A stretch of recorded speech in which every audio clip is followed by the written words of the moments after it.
Dude, welcome back to the Dudes Sports Podcast. I'm your host, PC. We've got another great episode today. Hey, it's not just a dynamic duo. We got one of the guys back. One of the guys came back to the pod. We're so happy. Keep clapping for Duke, yeah! Yeah, it's fucking no way. We're not cheering today. There's no. USA! USA! USA! USA! Bro, you got it. My maple syrup was the best. PC rage baiting with his sweatshirt. Nah, yeah, right. A little bit, just a little bit. Well, hey, so K-Stout's been gone. Actually, what's up? How's life been going on? Everything and everything of that nature and sports life. I know you're about to rage with this KU team here on the college basketball segment here. No, I feel like a child in divorce. Life has been busy. It's been very busy. There's been just a little bit going on. You know, work's been crazy. The car's having troubles. I'm ready for it to be summer. I'm ready for it to be warm finally. I'm ready to just go and do a couple, golf, Dude, golf's gonna be great. I'm so ready for golf season. Ready for golf. Ready for disc golf. I'm ready for baseball. I'm ready for baseball. Well, I'm not so in depth like I was last year because it was coming off of a good season, and then coming off of a pretty below mid season. Yeah. You're kind of we'll see. But, yeah, we'll get into the spring training stuff. It's good to get K-Stout back. That 10-day contract, he's really putting in those days here this year. He's actually kind of getting close to the league minimum here. I heard he might be load managing the Dudes Sports Podcast, but, it is what it is. Man from way Get him ready for the playoffs. Back in action like always. Hey, franchise player. Stupid ass, whatever you want to call it. I don't know what you want to say, but how's life been? How's the old West Coast there? Best team in the country. Riff Raff and BLP Kosher dropped a song together. I'm high on the hog right now. Another Ryan joined the Jets coaching staff. What happened in baseball? Bo Bichette. He's a third baseman now, like it or not, ladies and gentlemen. Soto looks good. We'll be fine. Lindor, couple issues with the hamate bone. I don't know. I think I had the same injury my senior year. I'm not quite sure if that's what I broke, but I broke some sort of hand in my bone. So, just endless comparisons between me and Francisco Lindor. Yeah, sure. And the list just keeps growing. But other than that, we had a state champion on this side of the island in wrestling. Congratulations. Yeah, state champs. Cool as hell. So, that's awesome. Getting ready all season. Got to pay the bills. So we're doing whatever we got to do to make sure that happens. But always great to be on the show. Excited for whatever we've got in store for you guys. I know it's going to be amazing and fantastic.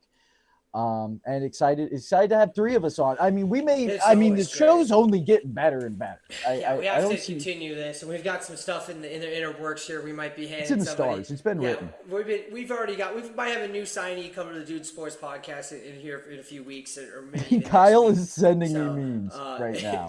Great, I love it. Our Dudes Sports Podcast. I'm looking for content. They thoroughly are engaged in our conversation. Dude Sports, that's the best part about it, is these guys are barely paying attention at all times. You got anything for NFL football? I know it's kind of a dead week. There's not really much going on yet. We got when do we got? The combine is this weekend. We got combine stuff. We can recap combine. What? I didn't say anything. Jalen Daniels. You kidding me? This podcast before. I'm not kidding you. I didn't say anything. No, not much. We got we go over combine stuff. Remember when PC said Pavia was a first-round pick?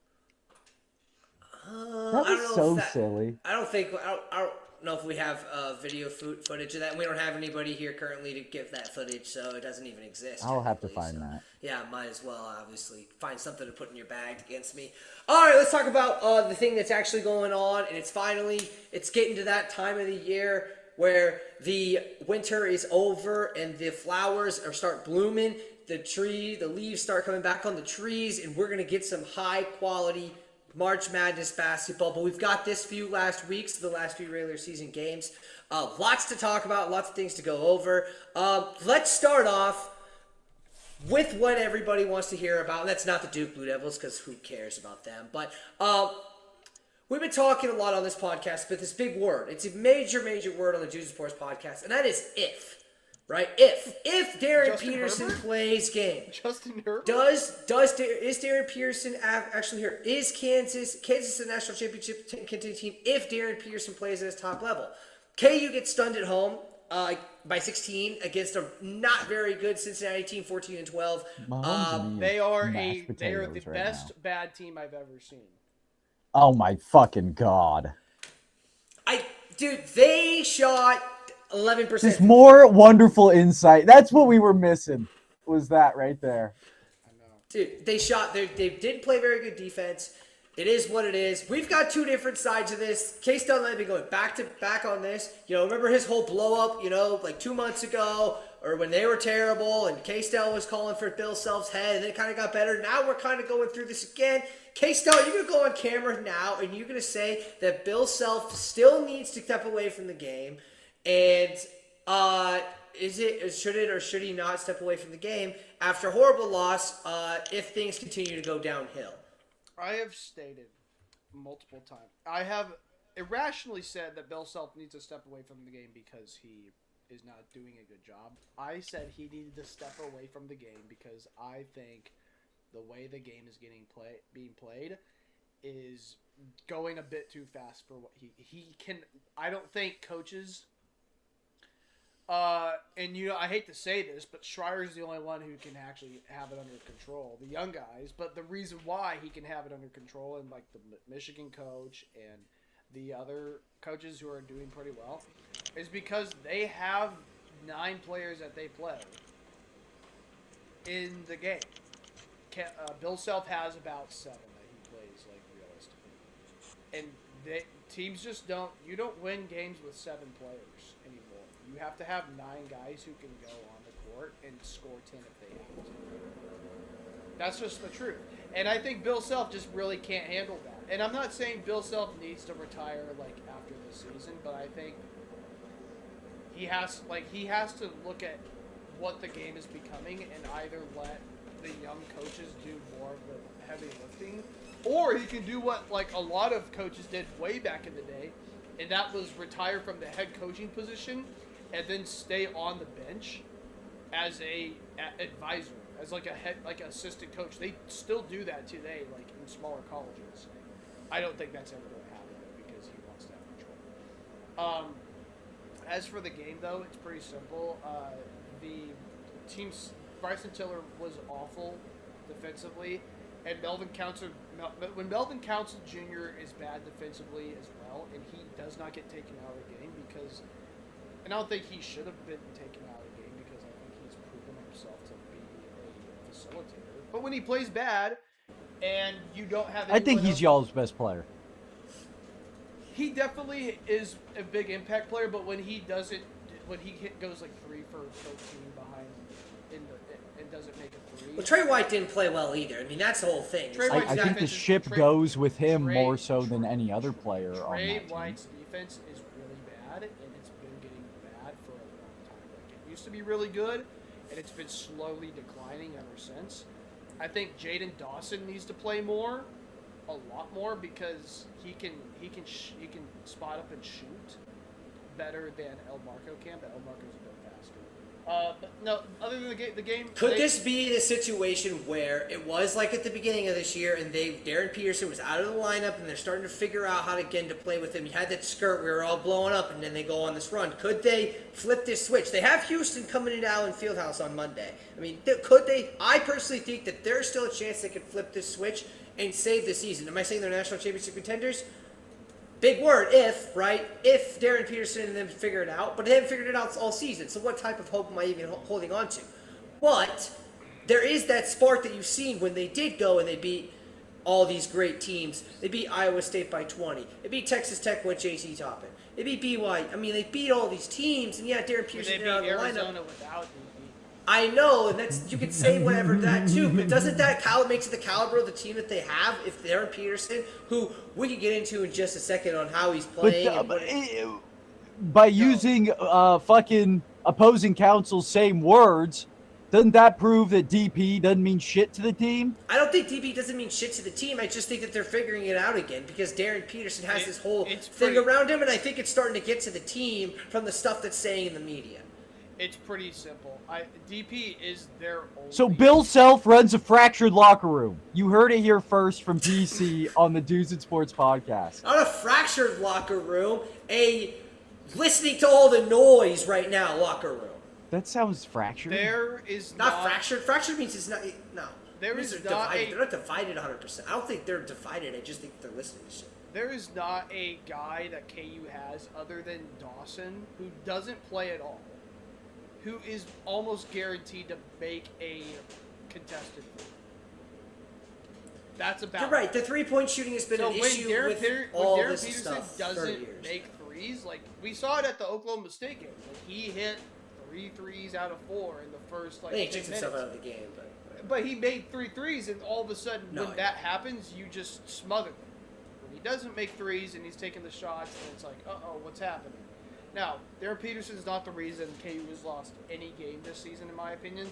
The only one that could have been a loss was the NC State one, but Melvin Council Jr. decided to pray to the ball god or whatever and get 32 points. I think Darren Peterson's camp is the worst communicating PR. They're worst PR job in forever in the century. All they have to do is come out and show a video of Darren Peterson getting an IV in his body the day before games, because that's what people from KU have to come out and say. Hey guys, if you want to know if Darren Peterson's hurt, if his legs are really barbecue chicken, which they are, we're putting electrolytes in this man's body directly via vein because he cannot move because his legs are barbecue chicken. So when he gets these IVs because his legs are literally dead for whatever reason, because they want him to be at full capacity, and then people go, well, he's just not, trying hard. At the end of the game, I don't want Darren Peterson to go into the game at 70%, take a billion shots, and miss all of the billion shots, and then, we're screwed. You said it one time, PC, pretty clearly. If Darren Peterson is not at 85% and he goes in the game and he goes 2 for 12, and all of a sudden KU's down by 14 because he's taking all the shots, and he's trying to do his best and win the game with all the shots, but he can't play. And then it just goes. Then you start saying less about who he actually is as a player. It is and not just these injuries. It is a problem. And I think Darren Peterson not carrying. He's just getting the negative end of the stick in both situations. Well, of course it is. The fact that what's his name, Skip Bayless was talking about it, and they were talking about. What's his name? Who was the Stephen A. Smith had the big one where he was who's shouldn't the guy? take DP number 1 anymore, which is barbaric and ridiculous. Shannon Sharp. Why would you? I mean, I think that's the issue that's been plaguing him this whole time is the amount of pressure we're putting on this fucking kid. Yeah. At the end of the day. Like, right, you guys beat number 1 without him. Yeah. And we're still, like, fucking having this argument about 75, 85 IVs in the veins, all this stuff. And I get that, but, like, god dang. I'm wearing a Kyrie Irving jersey right now. What, he played 4 games for Duke? I mean, fuck, if the kid's not going to play, if, like, the kid... Like, right, and he's saying barbecue chicken. Now, I don't know all that, but, like, we're putting so much pressure on this kid that, like, right, when Zion got pulled out of his shoe, like, Duke, historic, and I don't know, maybe I'm not trying to make this, like, a KU versus Duke thing, but, like, it's you want to win, obviously. The NCAA, and this is, I think, I get that, like, right, you're a big KU fan. You love KU more. The NCAA, for most people, is a stepping stone. Yeah. Oh yeah, easy. Right? And you're making at least as the athletes, right? I mean, but Bill Self wants to get every drop he can out of DP. Right. He DnP. wants to try and win a championship before he retires. Like that's the end. Right, and I get all that. It's you'll see with Stokes next year. I mean, Stokes he's going into the state tournament now. He just won districts. He's not necessarily going to KU going to yet. KU? He's projected to go to KU. He won't make a decision. Yeah, he's going to go to KU. They think that he's going to KU. You think? Because he was go in to the KU. building when they beat Arizona. He signed as a Nike guy. You I know don't what's think crazy? that's that big of a You know deal. what's crazy? I did hear this. It's either going to be Kentucky. Adidas puts more pressure on their talent than the school does. That's like Adidas, they're trying to make money off of these kids. I've heard Adidas comes in and it's gives its their own kids right. It's its own thing with the whole like if you're like gonna compare like everybody calls Darren Peterson like you hear it all the time and they're comparing like Kobe Bryant and stuff. That's the same All thing signed we with talk Big about Baller before. Brand. Also, if I'm Stokes and I'm number one, what if I'm like, hey, how about I go into KU and play every single game and try hard and work hard? Because guys like Cam Boozer are looked at as phenomenal. Well, first of all, I think Cam Boozer should be the number 2 overall pick. The dude. Over AJ? Yes, he's proven it in college to be over. Are you guys Boozer both just putting has that DP at number 1? Yeah. Yeah, DP's been number. Go check every 100%. single. Well, that's not what I'm saying. I mean, okay, and that is another thing, and I've said it on this show before, and I usually don't like giving opposing counsel anything, but I'm not entirely sure about the draft and how guys translate.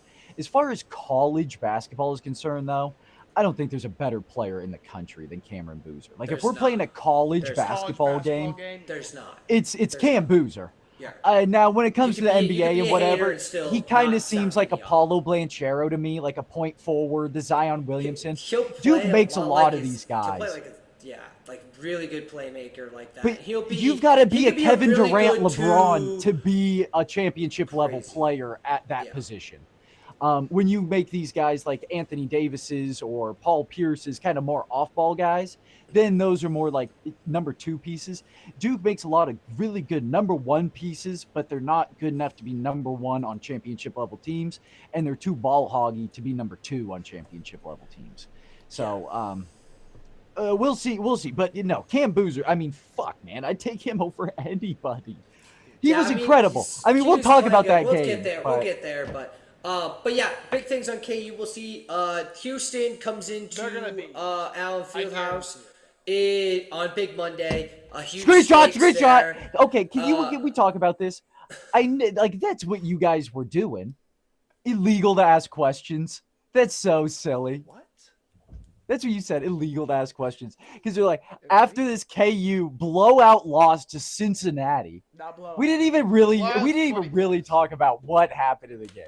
Well, no, I did. You guys scored 5 points in the last 7 minutes of the game. It was a blowout. Darren Peter was hurt. He's still feeling the flu, man. Shut up. What are you Sure. Whatever. Flu-like symptoms. Watch New Heights this week. Let me know how it goes. Hey, man, you know what? Do not don't talk bad about New Heights podcast on this podcast. Hey, anytime that New Heights wants to bring any of us on there, they're more than welcome to. Just don't bring them in if we're not listening. He's just a hater. He's just a hater. That's all he's a hater. I said barbecue chicken because I literally think his legs, like at the end of games, they fall off the bone. Like his meat just falls off the bone. This doesn't sound like number 1 pick material. The problem is the way his like, game translates to the NBA is crazy. I have something to say. No, I get that. I mean, fucking whoever, right? Kyrie Irving went number 1. Like, there's Andrew Wiggins. Like, there's a Anthony Bennett. I'm just saying that, like, if the guy's legs don't fucking work, why are we saying he's going number 1? No question. I have something to say. Sure, Kyle. Go ahead. Sorry, Kyle. I'll just move my mic here. Hold on. The KU. No, listen. The KU athletic training department is bad. Oh my God. They are bad. I swear. I promise you, bro. What is the training table next to a transformer? Bro. Is it in Santa Clara? Do they send him to the 49ers Hopefully training that doesn't facility? get to our other group chat because we're just going to get destroyed in there from that comment. The training staff? The training staff is the reason that Darren Peterson is sitting out of games. No, I'm not saying it's the exact reason, but listen, when he goes, I guarantee you, I'll put money on this. The minute he goes to the NBA, the Charlotte Hornets will get him and go, hey, bro, have you ever done this? And he'll do it, and then he'll play 80 games. The KU training room is just Bill Self and 2 rolls of athletic tape. That's all we need. Bill Self and trust. They put like don't worry about the Bills and blow the wagon. Yeah, you were just saying that they do the IVs pregame and all this shit. People do IV, but that doesn't help you. Electrolytes? Electrolytes help you? I know. I wasn't saying the electrolytes are going to be. Oh, well, look, electrolytes. They're helping. Who's doing the IV? Is DP tapping his own vein? DV, he belts it, and then I'm just kidding. He does. Welcome to Lawrence. And, God. All right, With the blue let's move on hair. from this. For this gets way too out of hand. Houston's coming into Kansas this Monday. They did lose to Arizona in a highly big matchup on Saturday. There's another one that happened, but again, we'll get there. They beat them 73-66 in Tucson. It was really good, back and forth game. Houston couldn't score for a very long time. Specifically, and Arizona no Koa Pete getting a big win without their best player is always a props to them as well. We didn't get to the Texas Tech last week because we just didn't have time, but JT Toppin out ACL tear. He hurts. Texas Is he better Tech. than his brother? that's not his I brother. think It's not his brother. It's not his brother. They're not What? They're not related. I swear. I looked this up. They're not related. Like you and Mac McClung? They're not brothers. I don't think they're even blood related. So no, Huh. they're No, not. they're not. Yeah, they're not. They just Wow. share the same last name. But JT Toppin is the reason Texas Tech could have been a national championship TJ on my contender. T till I be Toppin. AC, that work? ACL tear out. They lose that game to Arizona State. When he Yeah, loses, then they get a girlfriend's big gonna win love that again. joke But later. again, kind of looking at a 4 seed here. How far K-State, I know Mayman 4 West isn't is in tone to this as much as we are. Where do you see Texas Tech finishing? Sounds like it. In You guys the still can't even NCAA agree on how tournament? shitty your basketball team is.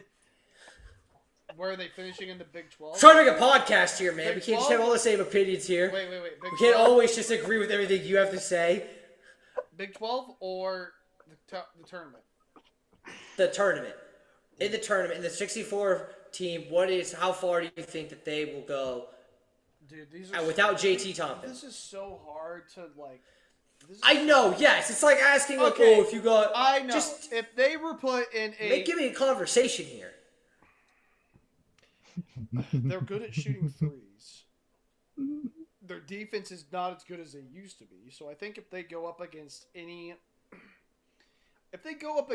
a couple of SEC teams, maybe a Big East team, they might go to the. I mean, they could go to the Elite Eight, but I think Sweet 16 is probably. That's it. That's pretty high. I think I'm agreeing with you. Sweet 16 getting the second weekend, and then without JT Toppin, just a huge loss for them. We'll Like, see how the rest of the season if shakes they out. go against a team that like is a big man like forefront and that Yeah. could also shoot threes, I think they'll lose to them. Yeah, for sure. JT Toppin is just all around. Yeah, without him, it's a real bummer. Same thing BYU with Richie Saunders talked about last time, carrying his ACL as well. Huge blow for that team as well in the Big 12. I've been saying the Big 12 is the best conference at the top, and maybe a little bit at the top. Just how many teams? Big 10's up there. Obviously, Duke is up there on their lonesome, but I don't know if they're the best conference this year. There's just a lot of teams that have really fallen off a cliff here. But let's get to the Big 10 here. We will get to Michigan and Duke, but let's talk about something that happened a little bit earlier in the week. Michigan did beat Purdue to continue its strength in the Big 10, one of the best and most highly talented leagues this year. They win a lot, but then they do lose to the Duke Blue Devils on Saturday. We'll talk about Duke, and then when we get to the ACC. But Michigan does beat Purdue, which is a pretty big win. Illinois, who has kind of been up and down this year, has been on a really big high streak so far. Loses a tough one going to the West Coast to UCLA. Illinois still looks like a national championship contending team. Final Four at least, in my opinion. They could pretty much beat anybody. And it'll be good to see what they've got going on next. They have, where is the Big Ten? I gotta find their schedule here real quick.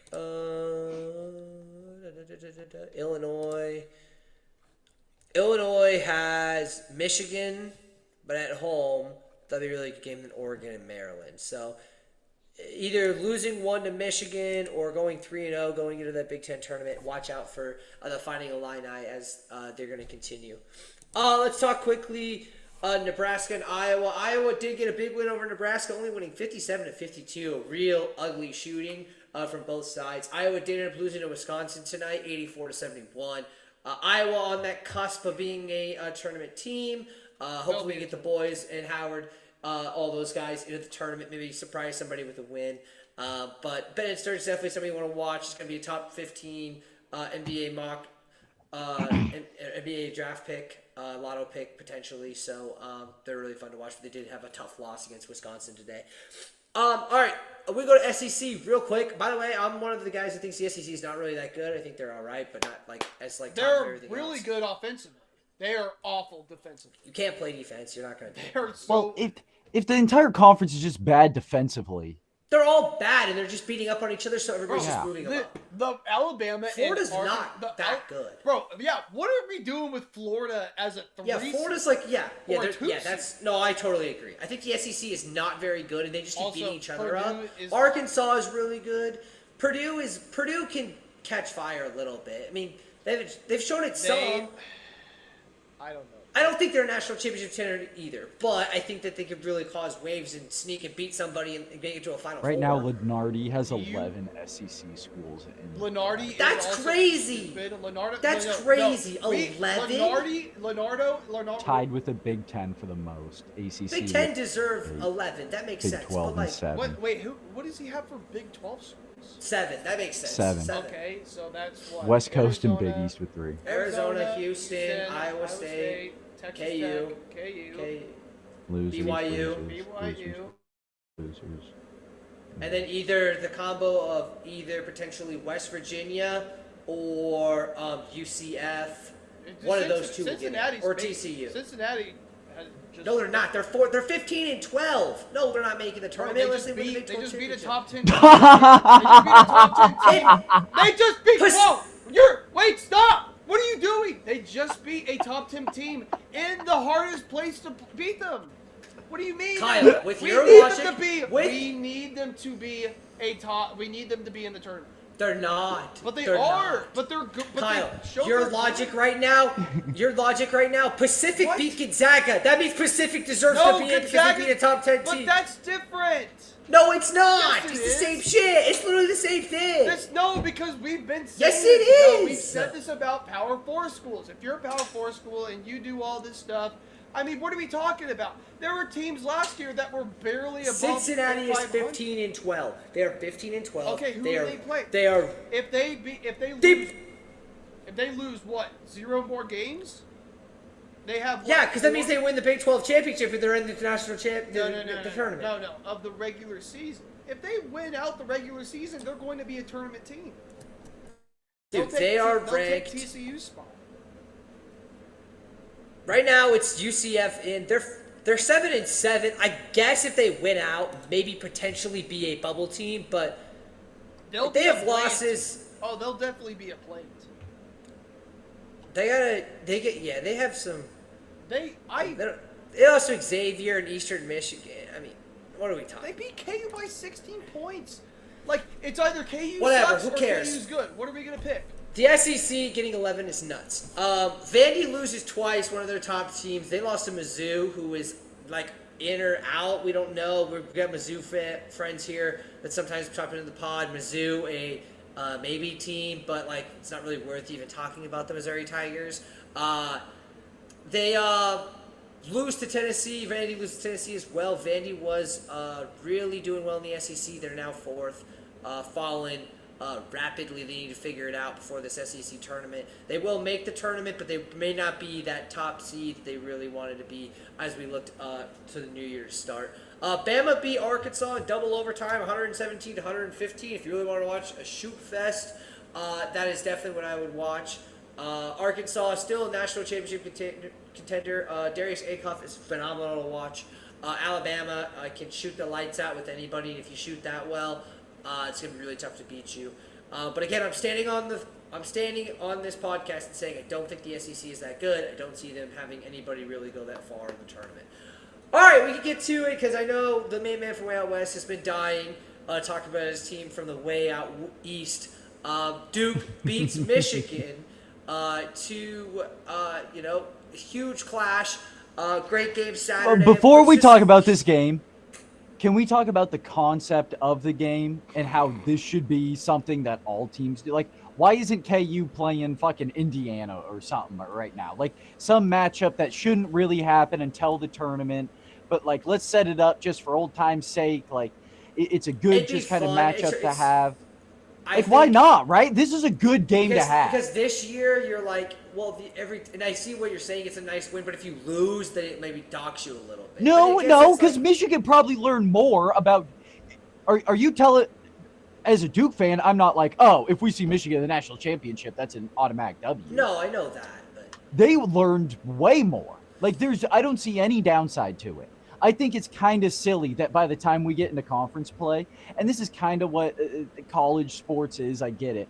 But by the time we get into conference play, now we're just in conference play. Like, even in college football, they'll mix it up a little bit towards the end of the year and stuff. yeah. Like, I like It's having not a a bad little option. bit. Yeah, I get Like, what you're right? saying. Like, It'd be cool for the fans too.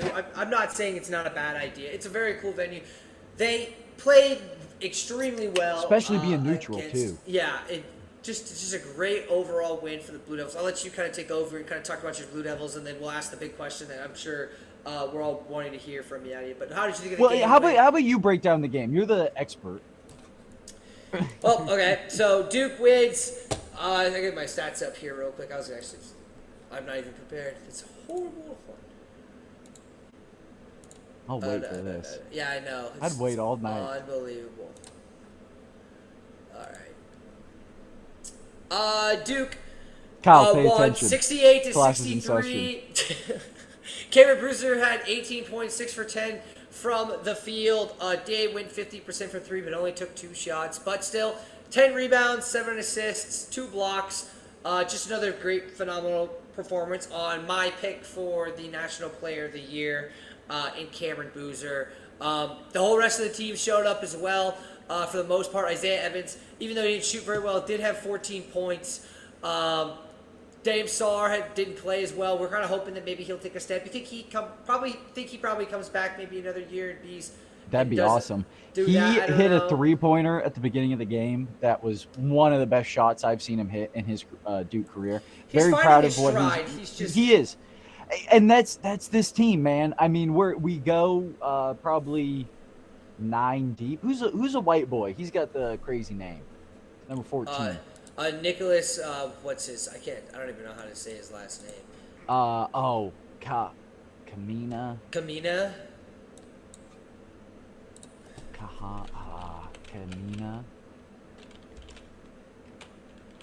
But what? How many guys do we play? We play 1, 2, 3, 4, 5, 6, 7, 8. I mean, 8. We go about 8 deep, like for our true kind of lineup, I guess. It's Hamenya. Hamenya. That's right. Hamenya. Yeah, the K silent. Hamenya. Yeah. Yeah, I he's listened really to good too. That's the other. As far and I know everyone loves hating Duke, but the Duke guys who work for fucking ESPN. I mean, how many times did they show that Jay Williams' fucking thing is and Billis's jerseys are retired, and they can't wait to shit on Duke. That's all these motherfuckers Dude, do. because They hate like, Duke more than fucking UNC like, guys. I don't want to look like a homer. Don't But be a, like, don't be a then what the loser. fuck?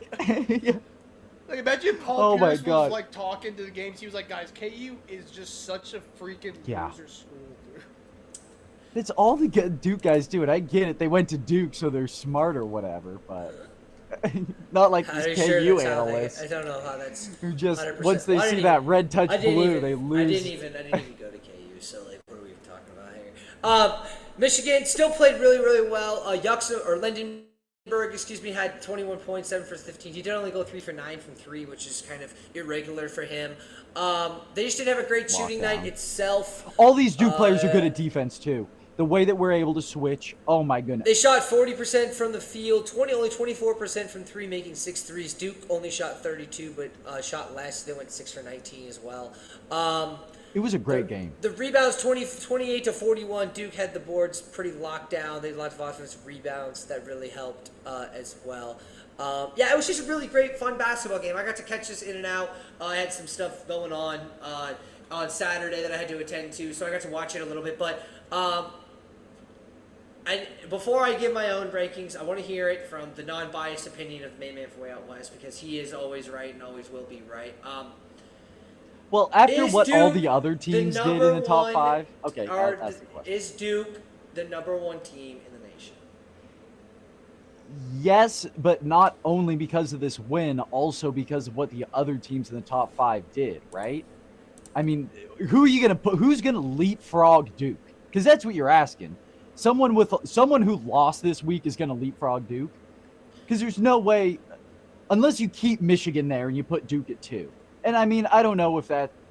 I wouldn't be mad at that. I mean, whatever, right? Right, I mean, it's just a dumb ranking, yeah. that Jazz at the end of the day. But I mean, there's a little bit of argument maybe for Michigan just because if the wins are better, that maybe Duke or whatever. There's an argument there to be said. Arizona did lose twice, but that would be did it, right? Just beat Houston. That would be maybe you would say maybe it'd be a very unfair chance to have. I mean, honestly, if but, KU would have beat the Bearcats, they would have been like almost kind of up there with me. That like, oh well, they would have won. They would have been like hadn't lost in a while. No, I mean, I cannot believe the Jayhawks. You know what's funny? We didn't talk about this. Wait, hold on. It's really quick. Did you see the post game with like because they always have Melvin Council and Badunga on the post game, yeah. And before that, Bill Self was like asked a question like, "Hey, did you overlook them?" And Bill Self was like just got pissed and said, "I'm not buying that bullshit." Like, I mean, listen, they're a great team. And then he did his thing, and then they got the kids in, and then they were like, "Hey, did you guys overlook Cincinnati?" And Melvin Council said, "Yeah, our locker room energy was kind of mid. We just were kind of thinking we're gonna like fractured." Yeah, no, he didn't say fractured. He said the energy was kind of mid. It was kind of we're not fractured. Stop trying to put that agenda. And we just kind of over. And then Badunga Badunga out loud said we overlooked them. And I was like, oh my gosh, bro, this is so funny. But love it when K still. The last time we had a fractured. Sounds at least they're fractured from Bill Self. The last time we had like a shaky. Self doesn't feel that way. The last time we had the shaky locker room was 2018, where we went to the Final Four. So I'll keep it. We'll see. We'll go. Good stuff on Duke. They've got. Kyle, can you at least admit that you know of the existence of the team in Durham, North Carolina? No, we're talking about them. I do. I noticed them, but like you guys are always going to be really like John Schreier is probably going to be. Oh my God, is he better than K? No, because K he could figure out this NIL stuff. K wouldn't be doing this with NIL. I know that. He would get laughed out of the gym. He'd get laughed out of the gym. He'd be like, guys, you gotta play harder. And they would look at him and go, bro, I'm making $3 million. Shut your bitch. For real. Coach, I make him more than you. Duke has He's just coming in with that Navy. Not worth two tough matchups left. Oh, please. Both at home, though. Both at home. Virginia, who is sneaky good, but don't think it'll be an issue for Duke. And I don't think North Carolina without Caleb Wilson, unless maybe Caleb Wilson. But beating Duke and Cameron Indoor is like beating KU and Allen Fieldhouse. We gave them that one, and they were all excited about it. And now you're just going to spank him at home before you go into the tournament. Let's start. I'll do my top 25 and 1. Hey, what? Top 25 and 1 for. Let me have a little monologue about the squad. You want to give your monologue? You know what? Yeah. Floor is yours. My apologies. Best Duke team since, I mean, oh my goodness, I would say prior to the Zion Reddish, what the fuck's Barrett's name? Barrett squad. Defensively. Offensively, the ship does go as far as the Booze Cruise takes them. However, I didn't say Cameron. Caden, over the last couple of games, has found his stroke from 3, has been playing better defense, is kind of looking to take that Isaiah Evans starting spot. Now, I don't pay too much attention to who's starting, especially at the Duke guard position, because we do have a very good rotation right there. I mean, you got Caden, Malik Brown, Isaiah Evans, Caleb Foster. These 4 guys, and I guess Malik Brown does play more of a forward. I hope they give him an extra year. But Isaiah Evans, Caleb Foster, who and you know what? Dame Sarr as well. So there is really a group of 4 that you can do there. Malik Brown, I think, is the unsung hero of the squad. Caleb Foster, very, very important, but not if he doesn't make his shots, then usually we can kind of pick up that slack. Cameron's definitely the guy. And I think we did say that Boozer is the best college basketball player. I don't think that that's too crazy to say. His dad's really cool what that's going on, like the whole story with all that. What I think that might play a little bit into this. Did fucking Carlos play with John? I don't think so. Carlos I don't remember the Boozer years. went to Duke from 99 to 02. John Shire went to Duke from 06 to 10. Okay. So yeah, Shire's Boozer's- young, man. Fuck, Yeah. he's 38. Yeah, He's going to be around for so long. Can I great. before we move on? And he's not like one of those guys who's going to be like, oh, I'm going to see what Arkansas. I'm going to try SEC. Hey, he's how going to be a about Duke guy Tyson for Chicken fucking Money? ever. Can I say something before we go to PC's thing? What? One of the big reasons that I've been on this kind of like, hey, Bill Self, like, Oh like, my God! Wait! What the hell? Wait, can I say something? Is the young guy that we have, like, underneath Bill Self, who's not even moving, like, he could go get a college job anywhere he wants to, like, in a mid-major, but doesn't. Who I is think, it? like, he is, like, the John Shire of KU basketball, like, the way... Who? You haven't even said the name. I didn't have time to... He doesn't even know. Jesus He goes on fucking his Christ! rant. God We're talking damn about it! Duke. He doesn't even know the name of the I've god. been busy. I've been busy with Oh stuff. my god. Dude, This top guy is the 25 and Sean 1. He'll give the McVay name when he of the gets to it. fucking Starting at number zone. 25, we got North Carolina without Caleb Wilson. Don't have much high hopes for them. 24, St. Louis. They did lose to Rhode Island here, but then they did get a big win over VCU. They are a tournament team. You kind of hope maybe they'll sneak into a 6. Video ever, bro. The fight at their end was the whatever. ref picking up the kid. Is Tennessee crazy. moves back in at 23. They beat Vandy this week. Vandy moves way down after losing twice. Dog. Then we have Louisville at 21. Big wins coming up there. Mikael Brown Jr. back. Let's see if they can get it rolling before the tournament starts. Wendell Carter Jr. double-double. I've got Miami, Ohio there at 21. I think that they're really playing really well. Surprise at number 19. It is a little high. I think Villanova is playing extremely well. I'm putting them over here just to bring Jeremy some big, Case. very, very good team They're there. ranked, too. They're over some of these teams. I think they need to win a few more games. This is probably a Hey, little did too you high hear for about me, but what game's going to open up college basketball season next year? I did not. It's Notre Dame Villanova at fucking in the Holy See. Oh, right. In the Yeah, that's Vatican in crazy. Rome. Yeah, that's going to be really cool. Oh my gosh, yeah. Texas Tech at 18 without JT Toppin. Don't see much future there. Another team without their best player, or one of their best players, not their best player, but Richie Saunders at BYU at 17. At number 16, I've got Rick Pitino and St. John's. Keep climbing up those rankings, even though the Big East is kind of crappy. I don't think they're that good as a team, but they keep winning in the Big East, so that keeps moving them up. Arkansas lost to Alabama, but had a really good win. Specifically, these last few weeks, so they continue to come up. Kansas is at number 14, did lose to Cincinnati, did lose to Iowa State, still have big wins that still puts them up there. I still think the big question right, we got to put them in the middle, right? We don't know what's going on with this team, so nice little middle ground there. Virginia, I have at 13. They're really good ACC team. They're probably the second best ACC team in there. They have a big game against Duke. We'll see what they're really made of. 12, I've got Michigan State. Hey, can we talk about your number 14 team real quick in the chat? Is Mizzou, or no, sorry. Mizzou, actually. Is Mizzou in your ranking? Mizzou is not in my ranking. Mizzou probably won't ever make it into my ranking this year. They're just not good enough. They might not even make the tournament. We'll have to wait and see. But other than that, that's kind of how that is. Yeah, where you were at 7, I think.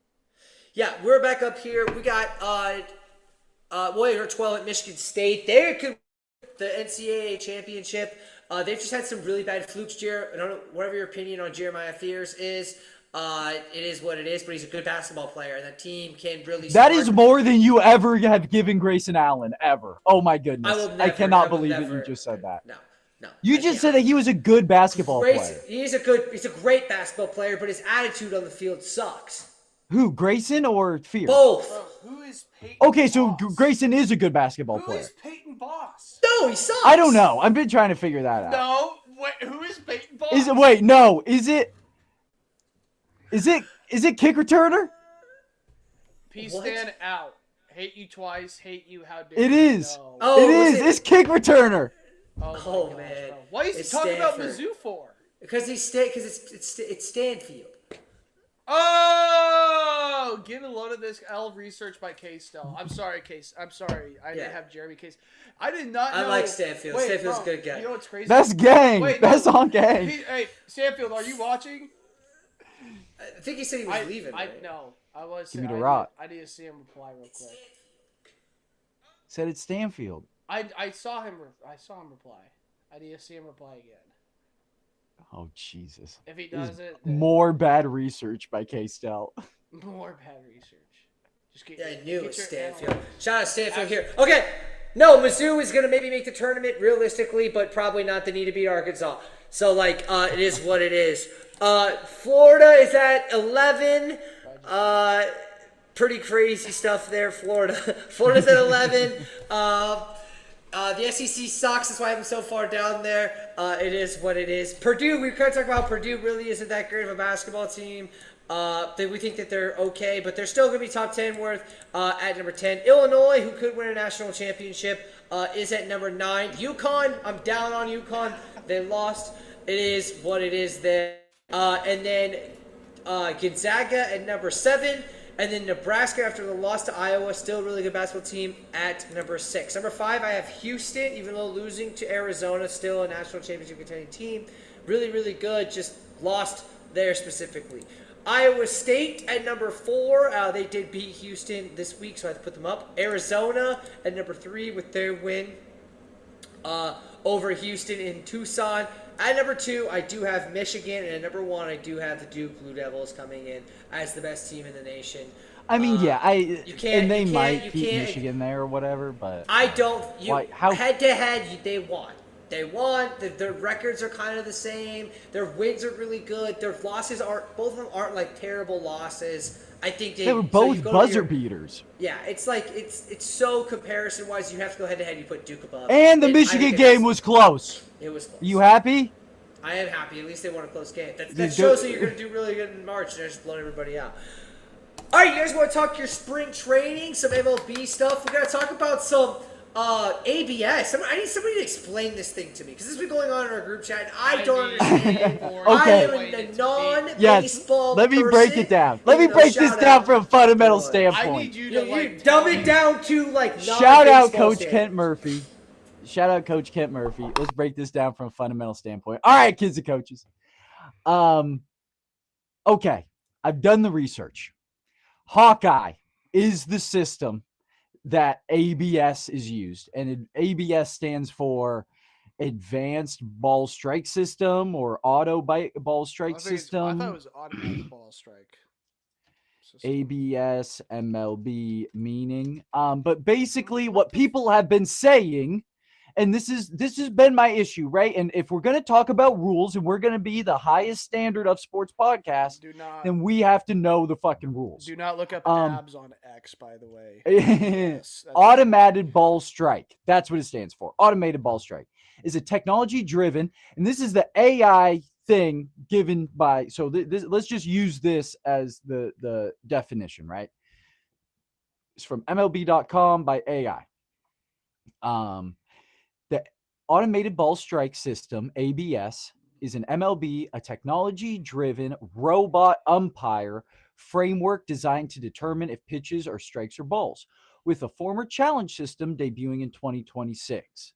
It uses camera tracking Hawkeye to check the strike zone, allowing players to instantly challenge umpire calls. Teams start with 2 challenges per game, retaining them on success. All right.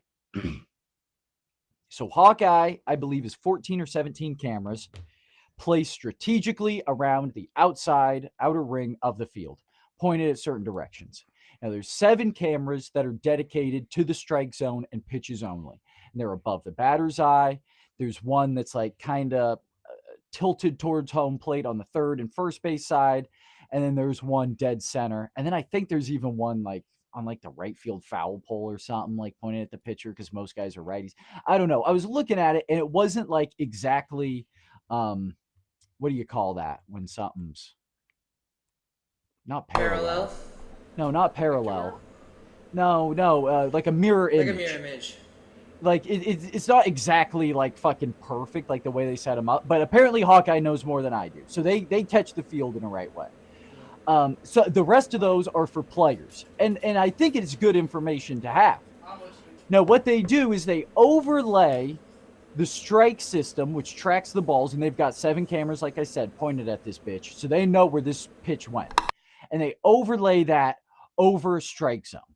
And now what the MLB has admitted is that strike zone that they use is different than the strike zone that the umpires use. I don't know. How does that make Wait, sense? time out. Yes. I thought that the strike zone that they use was like a hybrid version of what the rule book says and what the mean of the So hybrid already hybrid already means compromise, right? So already we're saying that it's not the same.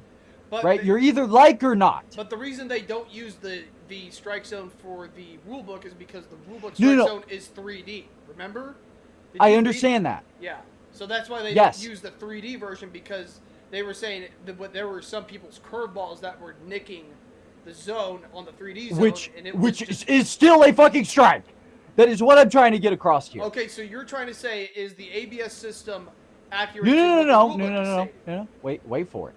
It is not. That's already the case. It is not. They've admitted that. So that's already the logic we're dealing with.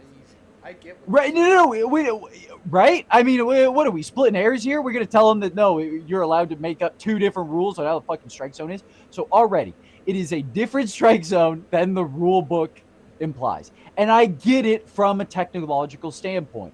There is a logic that MLB is trying to follow here, but when they say robot umpire and the MLB never says robot umpire, but it's implied by the fans because that's what we've been thinking. It's like, right, we're fucking right. Your grandparents grew up and they saw the Jetsons and they thought by 2026 we'd have flying cars. Now we've got Waymo, but it's not flying cars. Like shit's gonna be kinda what we thought when we thought robot umpires, that everything's gonna be fucking perfect. But then you're considering robot pitchers and robot strikes and all these kind of things. It's not gonna happen. So back to the ABS. You have the zone, and it's 3D. That's on the rule book. That's not even really the issue that I have. Even the outline, and Howard showed the graphic. I don't know. I umpired like when I was in middle school, like the first year of kid pitch leagues, and that, I mean, if the kid didn't roll it, you call it a strike, right? I mean, we're there to play ball. But when you're there, like they tell you, like a ball and a half on the outside until you go up a level, and then you give them a ball on the outside, and then you split it down, and right, you're dealing with the zone, and that's kind of how the box is. Now MLB's and baseballs are not shaped, right? It's squares. When you throw a pitch, it's not going to fit exactly in that zone, so it has to nick the zone. Now there is an issue, and I feel like Kyle's kind of disproven this. I still don't have visual. I need one of us to go to a game. Whoever's the first one go to the game. There's a call right away. I need the video on the video screen, and I also want to see video on what the head umpire is doing. The guy who makes the call.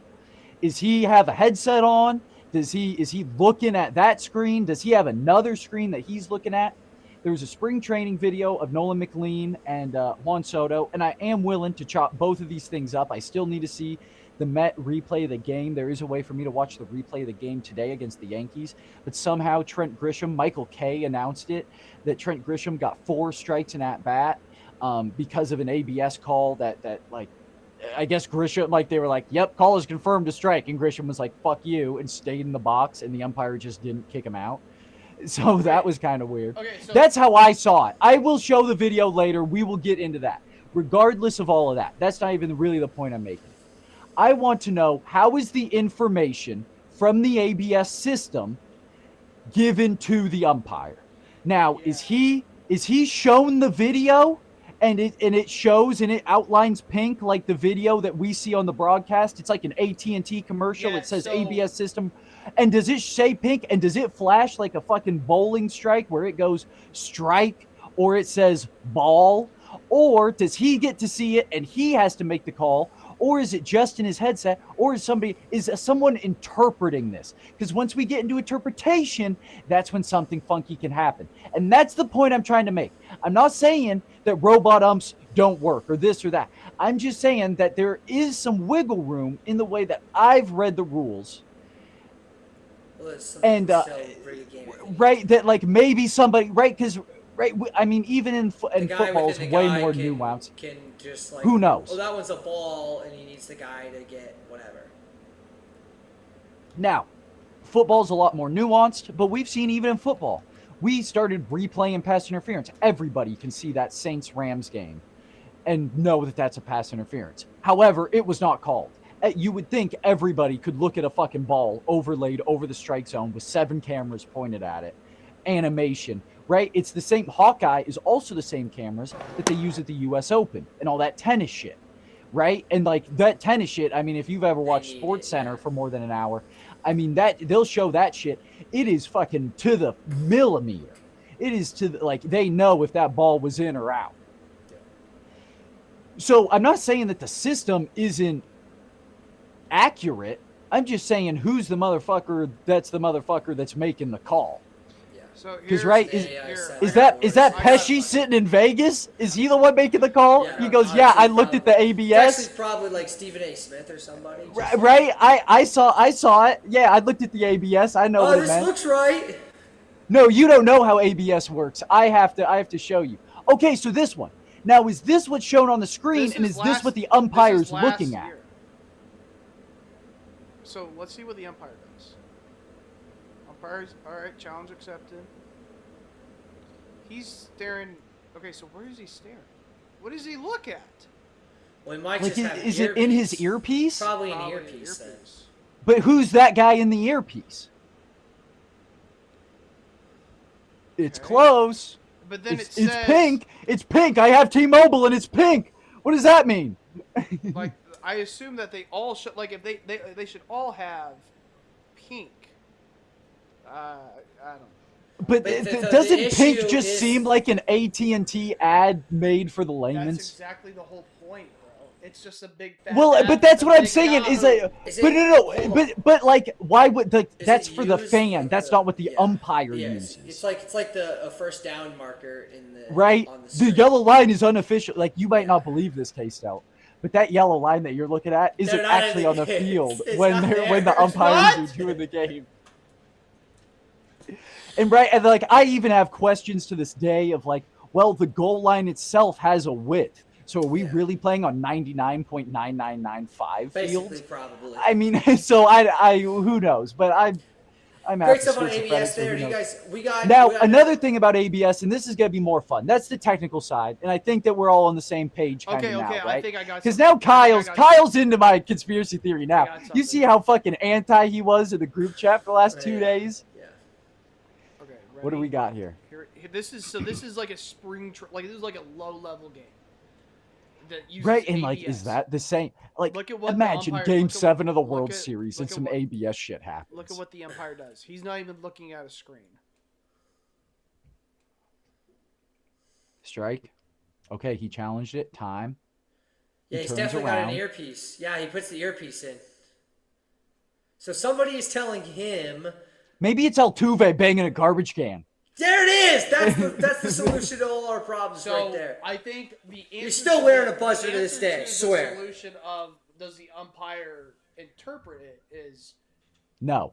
No, he does not. No. But someone does for him. Someone is doing that. The problem that I have with it is the fact that the rules say here's what the strike zone is, and now we're using a thing that isn't a part of the rule book. So what they will have to do is either change the rule book or go to a system where it is 3D. Or Kyle, behind door number 3, nothing, and fuck the fans. No, Who I cares? don't want to do that because the rule book. Like, here's the problem: is that because that's the thing with sports, 3D strikes, and it's more of a thing. Like, I'm a slow pitch pitcher, and I'm just going to try to explain to the fans the 3D-ness of the zone for you, Kyle. I'm listening. I'm listening. I promise. I'm a slow pitch pitcher.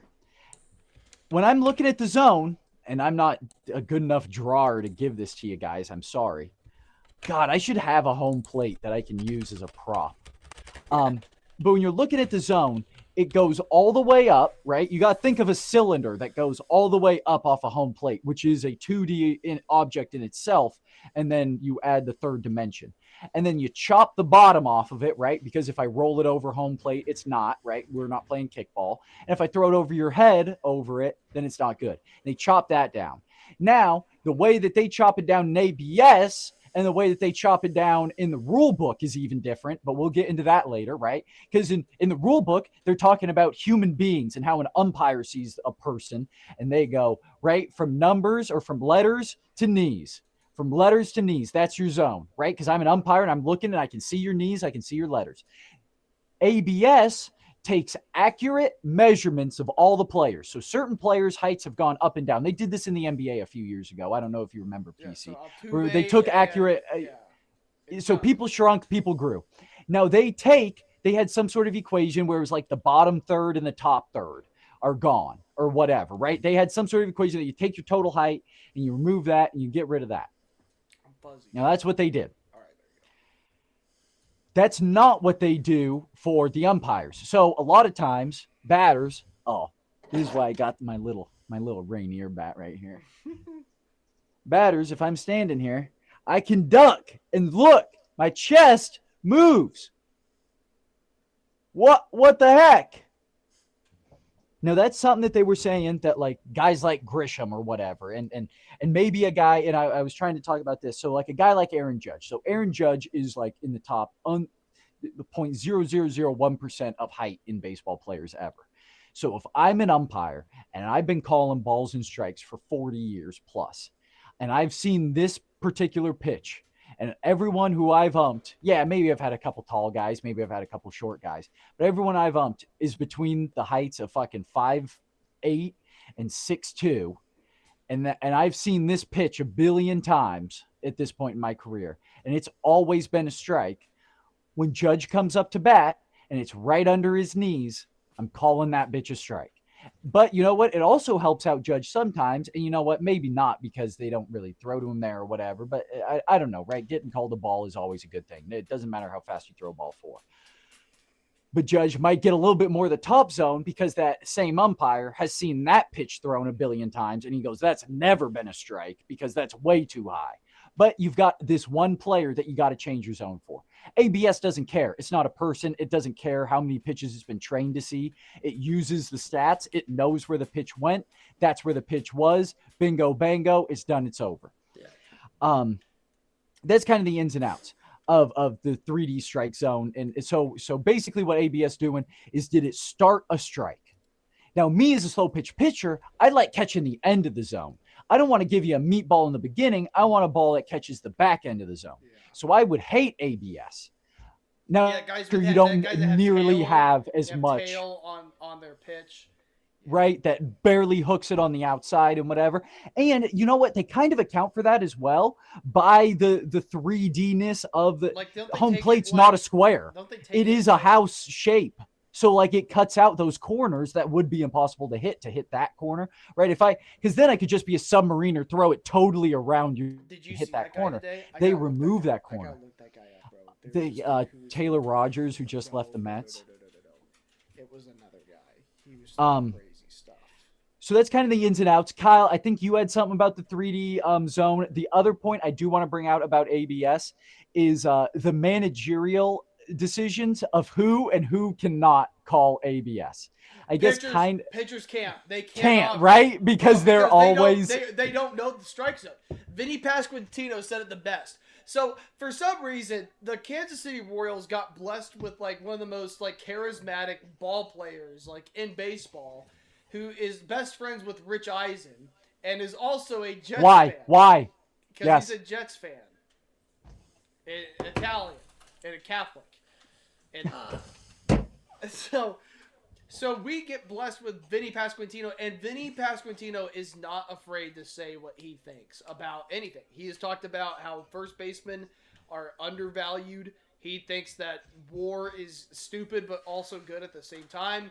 And then he talked about the ABS system, and he said that our pitch, like we haven't had a meeting, like the Royals haven't had a meeting yet on the ABS, like well, hey, the new rule, what are we gonna do? And he says that pitchers are not allowed to challenge. It's only catchers and it's only pitchers. I saw Jack Caglione get a walk today because of a ABS call. What I say? You said pitchers can't, pitchers and catchers can. Catchers and batters. Yeah, catchers and batters can. So defensively, Austin Wells is awful. Like we know that because he also called one. Austin Wells, who's the catcher of the Yankees, who the Mets played today, he fucked up an ABS call as a catcher catching, and then he challenged another one that they lost. I think Jazz challenged one and they got it back, and then he challenged another one when he was batting and lost that one too. And they were like, "Oh my God!" Even Michael K was going after it. I don't like that I had to listen to Michael K today. The fact that Michael K is like on my side now is crazy because like because now Nick Howard is a frame apologist because he's a Yachty fan. So like, if you look at a WAR, I guess for catchers, and your WAR is for F4 on catchers, then you're a loser because that accounts for framing, and they like multiply that by 1 billion. So guys like Salvador Perez, I think F4 is like 13, and then his B WAR is like 45 because they don't account for framing. No, I think it's actually just under that. It's I actually think Austin Wells has the better B WAR. I don't know. The foolish baseball quote. Because B WAR does not account for framing. The foolish baseball quote is, the best version of WAR is whatever one supports your argument, except for Baseball Reference WAR for modern catchers. That's dumb. Baseball, but Salvador Perez isn't a modern catcher. But like he isn't. Because I don't know what to do right now. No, what did you just say? What time is right now? What time is right now? Well, then he would. But then who is playing right now? Wait. Hold on. You haven't listened to my argument. Salvador Perez has been a good framer for the past 3 years. Like he has, because he learned how to frame.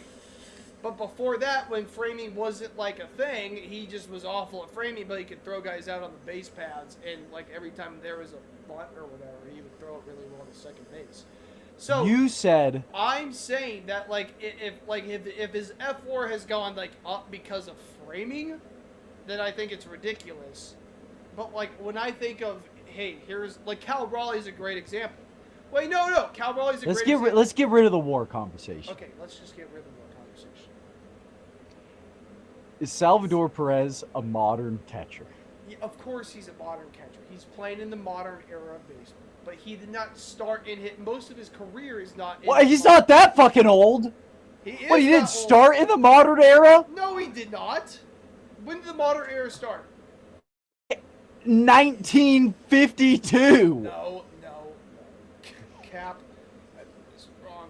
Cap. I think the modern era was post 2020.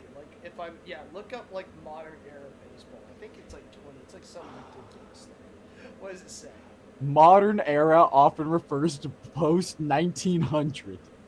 No way. No, I don't believe it. Subdivided into the live ball era, 20 to 41, integration, 47 to 69, expansion, 61 to 76, free agency, 77 to 93, and steroid, 94 to 2005. I'm getting international talent started. Well, I guess international talent, that doesn't make sense. That's a modern era since 1900. I'm getting StatCast era 2013. Okay, so yeah, I guess I get this. Okay.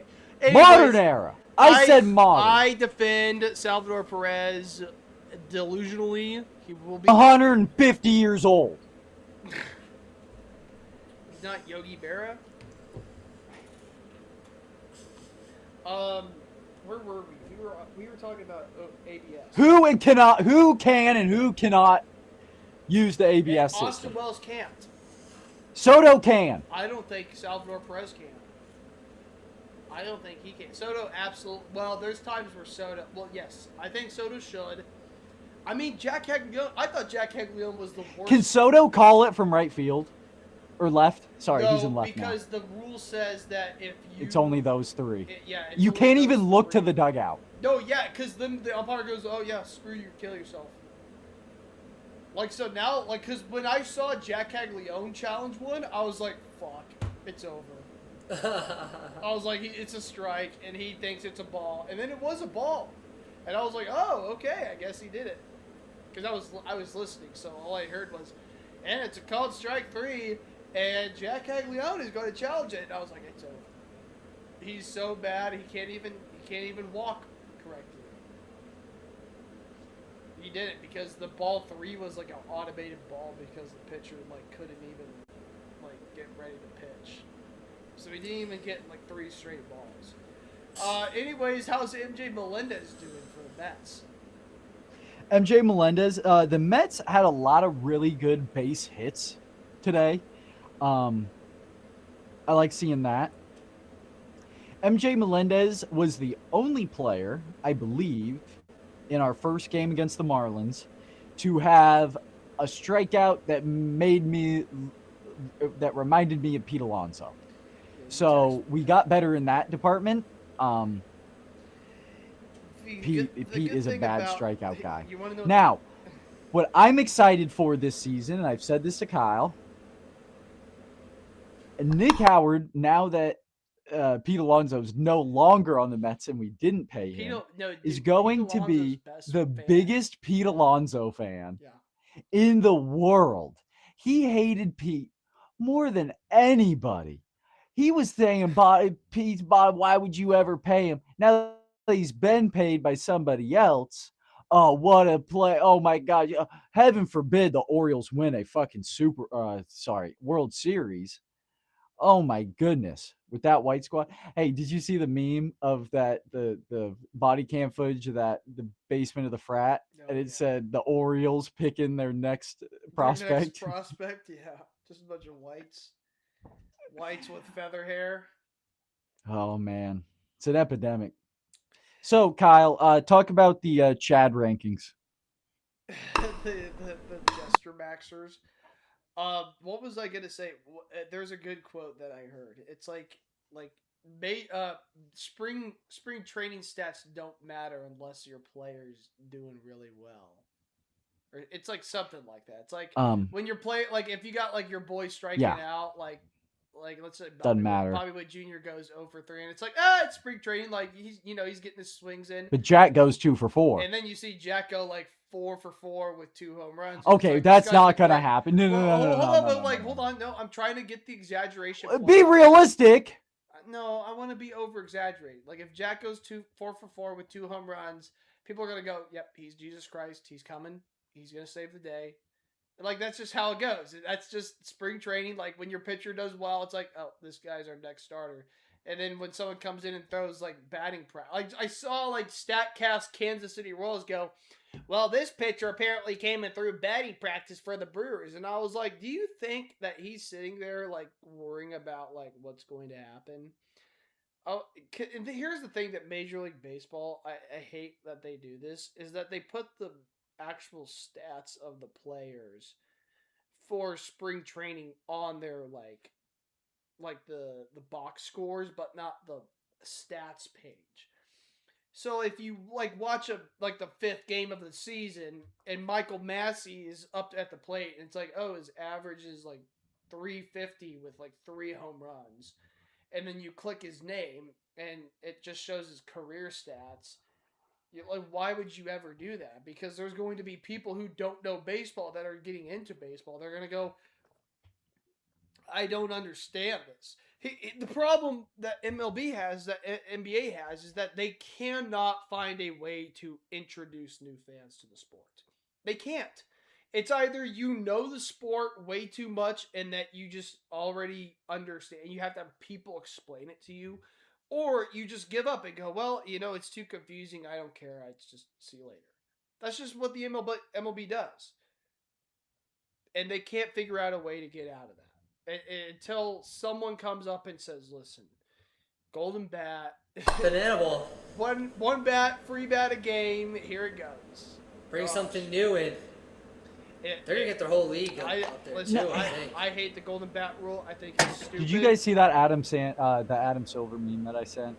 Yes. Just put them guys in a tournament. Put them in a tournament. People don't like the bottom half of the playoffs. Put them in a tournament. People don't like the lottery. Put them in a tournament. People don't like the All-Star game. Put them in a tournament. That's what Rob Manfred's going to do. That he's going to be like, make those guys like put them in the WBC. Put them in the WBC. Put them in the WBC. Like the All-Star game is like they're not even going to have the All-Star game. It's going to be like Venezuela versus like Puerto Rico. Just make that the regular season. It's gonna be like, okay, what country can develop the best baseball players? In 2028, I bet you they're going to not have the All-Star game and have the MLB players go to the Olympics. I guarantee it. And that'll segue into our next conversation about hockey. Because I mean, come on. All right, I did have to go take a leak.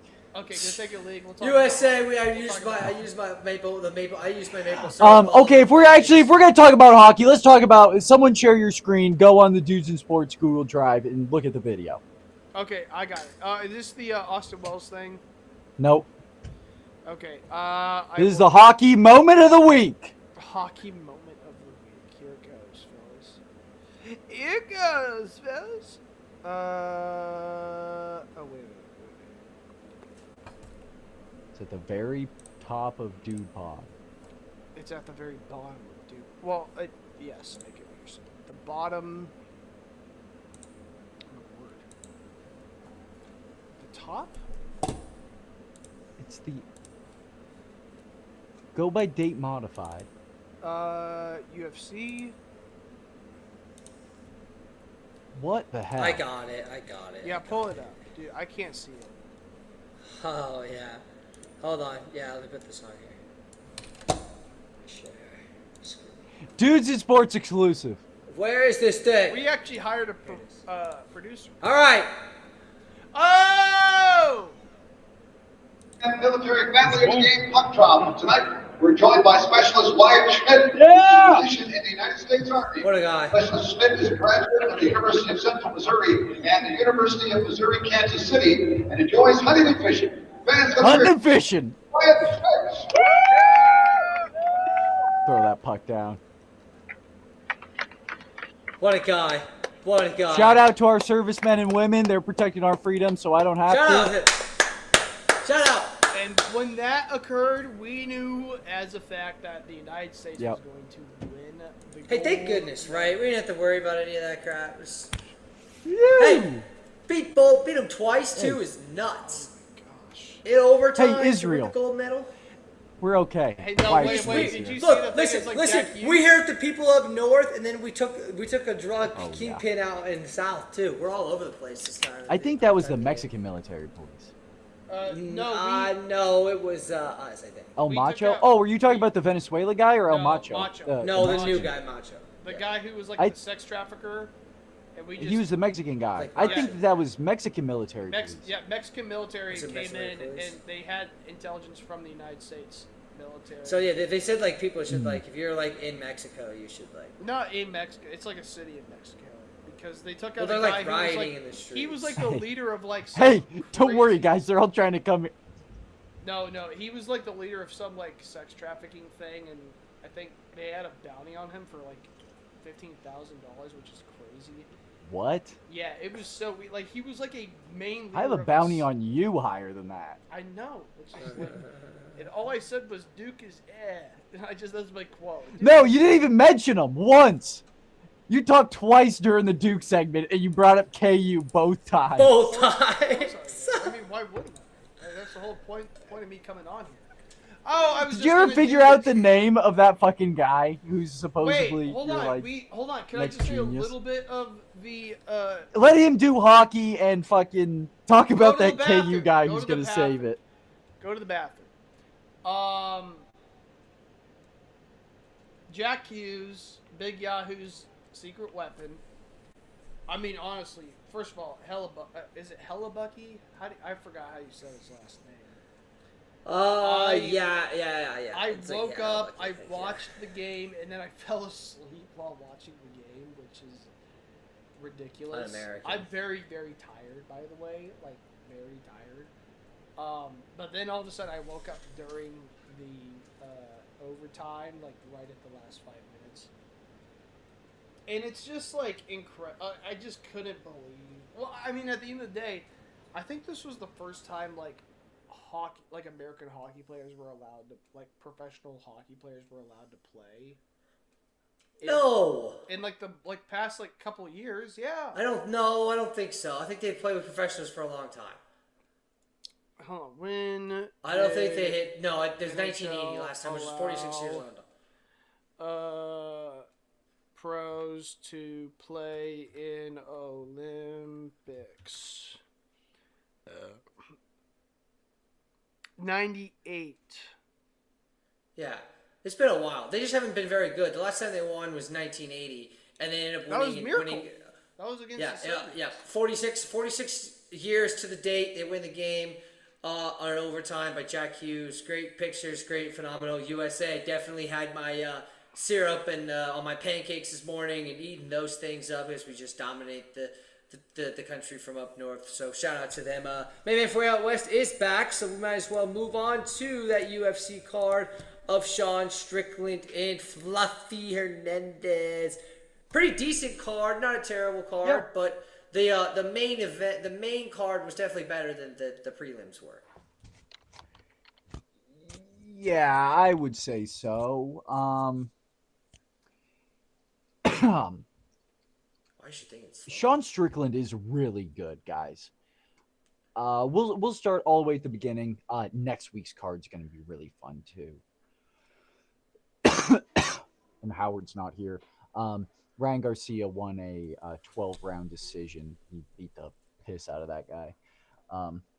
But boxing, so whatever. We really don't like each other. I'm going to beat you up, but I'm only going to use my hands. Carly Judice beats Juliana Miller, unanimous decision. Huge favorite in this fight was Carly Judice. I don't think this was much of a surprise. She's really one of these up-and-comers in the women's flyweight division. I don't see if she won the bonus. It doesn't look like it. But really good fight by her. Congratulations to her. Juliana Miller, I'll see what she does in the future. She drops down to 4-4, which is kind of bad. But Veronica Hardy, Luana Santos, and Carly Judice are three very good fighters. Ivana Petrovic is a win that she got, and she also got a performance of the night against Brogdon Walker. That was a couple years ago. So it will be interesting to see what they do with her. 4-4 is not an awesome record, but she's still young. She fights out of San Diego. I mean, what are you going to say? I mean, these ladies, the careers are going to be long. She's still young at 29. Exciting to see what they do in the future. Yair Devalle lost to Jordan Levitt. I didn't see this match because it was during the Duke game. I really liked Yair, dude. The Cuban problem. He was a big, heavy underdog or heavy favorite. Excuse me. Lost to Jordan Levitt. It's his first loss in the UFC. His first loss ever. It was a unanimous decision. Levitt, kind of infamously known for his little beef with Patty Pimblett. I don't know. Lost to Chase Hooper. Lost to Patty. Kurt Hollabaugh, performance of the night. We'll see what he does. He does seem like a guy who cares about winning for sure. He does seem a little bit like a gimmicky guy. Did kind of fraud check Yair Devalle. Maybe they were moving him up a little too quick. This was a bad matchup for him with kind of a grappler heavy fight style as Levitt has. So we'll see what they do next. Both these guys will get a pretty decent opponent in the next fight. All right, JPL did not go the distance with Phil Rowe. Split decision. Phil Rowe's a good fighter, man. I mean, JPL is supposedly pretty good prospect. Nick Howard seems to be very high on him. I think he's Louisiana, a little bit of French in him. It looks like he fights out of California, but a little bit of French. He's he's a good fighter. He just won a contract on the Contender Series. He was an LFA champion. No, sorry, a Lights Out champion in 2021. In the LFA, he went 4-1. He beat Jack Kong Don with a head kick in the first round. In the Contender Series, September 2nd of 2025, had a canceled bout against Austin Vanderford, my wife's husband. I love you, Paige.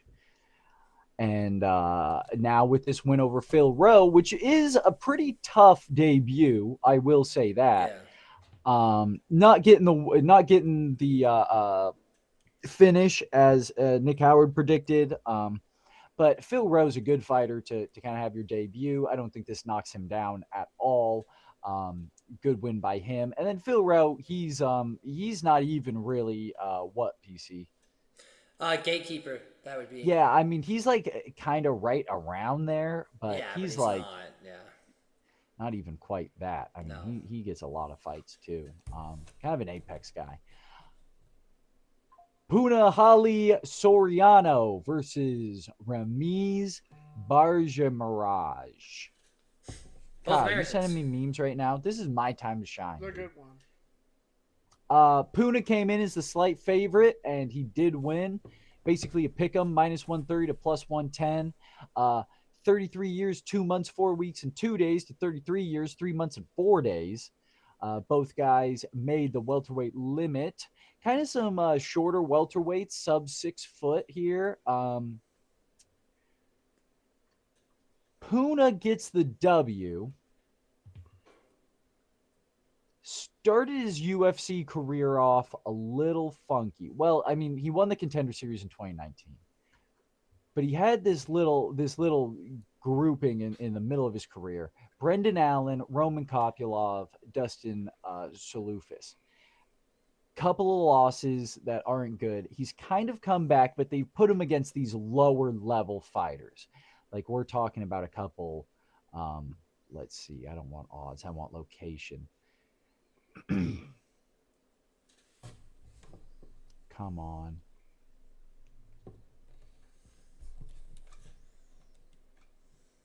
Yeah, it's not going to give it to me. Whatever. But we're talking about an apex fighter here. Yeah. They moved him up a little bit on the card. He is a Hawaiian fighter, and they are trying to grow that base.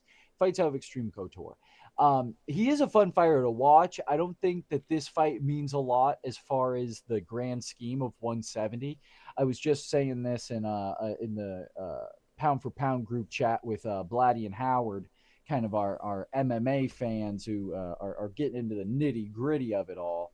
And 125 has the highest floor, but 170 has the most guys at the top that are just like, I mean, you pick one of them. Michael Morales is like ranked 14th, and he could win the belt.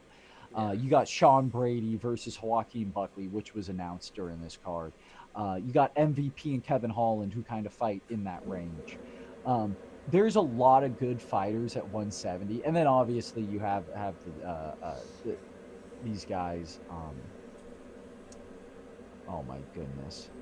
It's in process 170. Yeah, the whole 70 division. Yeah, Protez and Ian Machado Gary and Yeah, I mean, oh my goodness, everybody at 70 is really a killer. So Yeah. it's a good division. This doesn't mean a lot. Now this fight does mean quite a bit for the women's bantamweight. Joseline Edwards, a rear naked choke over Nora Cornoli.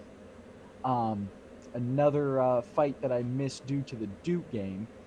But Joseline Edwards was the heavy favorite coming into this fight, which is a little surprising because she's not too short in the tooth. She is 30, Yeah. 36 for her counterpart here. But she lost this fight earlier. What year was that? Joseline Edwards lost to Nora in 2023, September of 2023, UFC Fight Night. He was in Yeah, France that's too. interesting.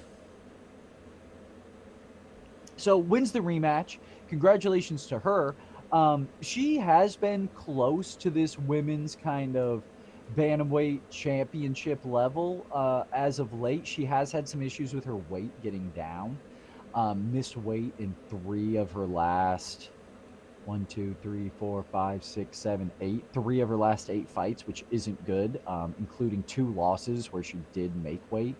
So she's made weight and strung 3 wins together in a row. So we'll see what happens next for her. Joseline Edwards, kind of a fun fighter. Like I said, she's not the youngest, but she's still up there, and she's getting better, obviously, after that win.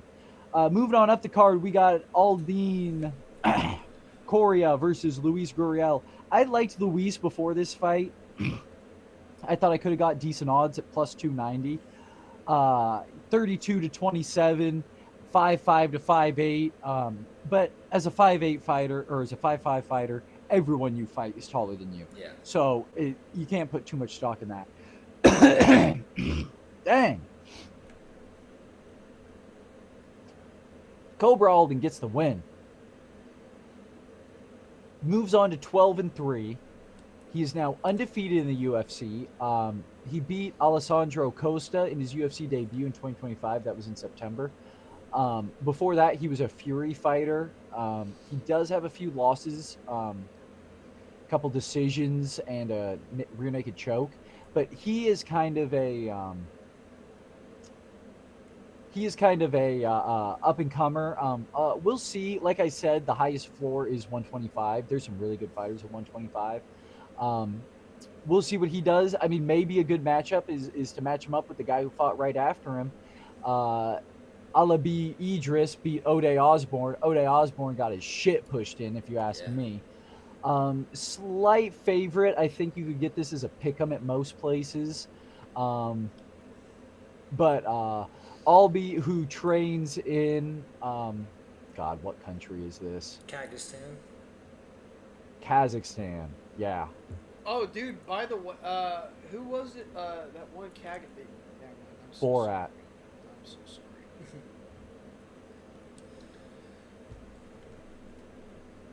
But the gym that he fights in has quite a few guys from that kind of Caucasus region. These guys are just breeding UFC fighters. There is a couple other Kazakhstani flyweights and bantamweights that I think are maybe have a higher ceiling than Albi, especially with Albi being 31. There's a really young guy. I can't remember his name right now. I don't even know if he's in the rankings yet. He's 23, fighting out of Kazakhstan, maybe even the same gym. And he looks really good. But Ode Osborne, he comes out and, you know, I don't know what. So I can't help you much on this. Yeah, Kazakhstan has one. They had one. Okay, now I'll talk about this later. Sorry, If you have something to say about Kazakhstan, you're not going to get a better time than right now. Okay, so well, no, I'll say it later because you're sharing a screen. I'm gonna do like my last little thing like before we leave because I want to Yeah. make a little thing. All right, what about Chi and Carlos Leal? Yeah, I mean, Ode Osborne, not even quite a gatekeeper. Carlos Leal, Chide. Bang Bang, this was basically a pick'em as well. Unanimous decision. I don't know. There was some kind of interesting filler cards in fights in this. Um, Yeah, it is, Leal isn't it? Leal has been around the block. He's fought in the PFL, he's fought in the LFA, he's fought in Bellator, and now he's fought in the UFC. He's 4-4 in the UFC. Sorry, 2-2 in 4 fights in the UFC. Kind of just loss win. We'll see what they do with him next. I'm not quite sure what this means for the division. I don't know. I don't have much to say about this one either. Yeah, 170 again. Yeah. Put him against the other guy. I don't care. Michael Pereira versus Zach Reese. Split Michael decision. Pereira, I know, and Zach Reese, I thought had an argument for it. Yeah, just I to mean, it was open kind up of, the main kind of card. a boring fight. Michael Pereira is a good wrestler. He's very interesting as far as his fighting goes. He broke a 3-loss streak, but I don't know, man. It wasn't like impressive, you know what I mean? Like you're not like, It oh, wasn't. now we need to really get him, going up towards those rankings again. It's like, okay, you like barely beat this guy and like Zach. But this was more of like a Zach Reese fight where it was like, Yeah. okay, Zach, show us what you got, beat Yeah. this guy, and he couldn't quite do that. So Yeah, it was real interesting for sure. I watched some of this fight, but I was like barely watching. and he this beat fight. Jackson McVeigh in his last fight. I really like Jackson McVeigh. His Contender Series fight was really cool. Jacob Smith beats Josiah Harrell. I thought Josiah Harrell was going to win this one. Harold got his ass beat, and he was out 7 punches before they stopped it too. He was out cold. 11-0 versus 11-0. One of these First guys is round making knockout. their debut. Yes, it was. It was a first round knockout in the first round. 3 minutes in, side control to strikes, ground and pound. Josiah Harrell made his debut, and it was Jacoby Smith who won his Contender Series bout. And 3-0 in the UFC, beating Nico Price and Preston Parsons. Get something So going congratulations for to the him. young man. Yeah, Get I don't know what something like that. you can't put him too far up, right? Right, Again, we're talking yeah. about this 170. I don't know. Maybe him versus like a Carlos Leal. Like, give him a guy that like he could beat again, but you got to have him like. This is where Convince him. specialists are very important in the sport. Like, right when we put Bo Nickel up against a wrestler or like a heavy Derringer, striker, yeah. like that's when you get to see like, okay, now you beat a guy who's kind of the all-around guy. Now can you beat the guy who right doesn't care that you're a good wrestler? He's just going to punch you in the face. Yeah. So you got to find maybe a good specialist for him to have a good fight with. He's a But wrestler. He's a fighter wrestler for sure. you had 30 versus 27. I was really hoping Josiah Harrell won that fight, but Sergey Spivak winning the heavyweight division. That's just about all you can say about Yeah, this dude, the fucking heavyweight fight. division. Just let these guys get steroids again. Let's make this like Um, more. you know what interesting we as could the spend more this it time is. talking about? Gable Steveson won his 3-0 Mexican. again. Yeah, he won his Mexican pro debut. And he beat the crap out of him. That Let's guy, get him to the but UFC. that guy did Just look. make that exciting. He'll probably be on the White House card if I'm being honest. That's That's not what they're a gonna bad do. spot. Yeah. I don't know if he He's opens it so up. good though. Oh my goodness. So Costa. good. Like he's better than bad guys. Yeah. Melky Costa. And now I had the honor and pleasure of seeing Melky Costa in UFC Seattle, and we'll be going again in March. We got different seats this time. We'll get a different view. Dan Ige, 100K Dan Ige. Dan Ige is a baller, man, but Yeah. what is he? He is just a perennial. Gatekeeper. So Melky Costa won his challenge, right? Yeah. Hunter Campbell puts the challenge in front of you. You win it with 5 wins since 2025, or in He's gonna get a 2025 shot into at another 2026. ranking and be ranked. Yeah, I believe he will be ranked, and he'll get a really good fight coming up. 145 is looking for that guy. I mean, he could even get a fight against a guy like Silva, John Silva, Yeah. or Diego Lopez. Yeah. Volkanovski, I think, is going to fight that Evelev guy. Yeah, as long as he beats Murphy. But if Murphy wins, it'll be Murphy. Yeah, The Leon winner of Murphy. the Leron and Evil. That's right. That was the fight We'll that get was that. announced. Yeah, And that then was the winner that's of on March that will 21st, fight. Yeah. The winner of that will Fuck fight Volk. the Volk. And then you could do a Costa versus Gene Silva Lopez. Yeah, Either one of something those like that, guys. Yeah. And I think he's up for that challenge. Yeah, for sure. What about Urus the medic, bro? The medic. The doctor's in. Oh, okay. You guys pronounce it medic. I was saying medic. I think it's, I don't know if it's medic or medic, but it just looks like Meg. And did you see that video They call of him him the doctor. get his like snot coming out of his nose when he got knocked Joff. out? Yeah, Joff got his snot literally knocked out of him. It's like a whole booger. I see if I can find it on. Okay, Kyle, hey, Earth to Kyle. I'm Find alive. find the video of Joff getting knocked out and the snot coming out of his mouth or his nose as he's getting knocked out. It's like a slow-mo. It's really interesting. But it's like he's the doctor and he like totally cleared his sinuses. It's like kind of funny. But it was a good knockout. I mean, like the middleweight, the welterweight, again, you've been talking about it, man. I mean, here's just another guy to come in and put pressure on this division that you're like, man, he's gonna. And the He other might thing do with this something. guy, he has Here we not go, gone here we to a go. decision. There, I got it. Yeah. Watch this.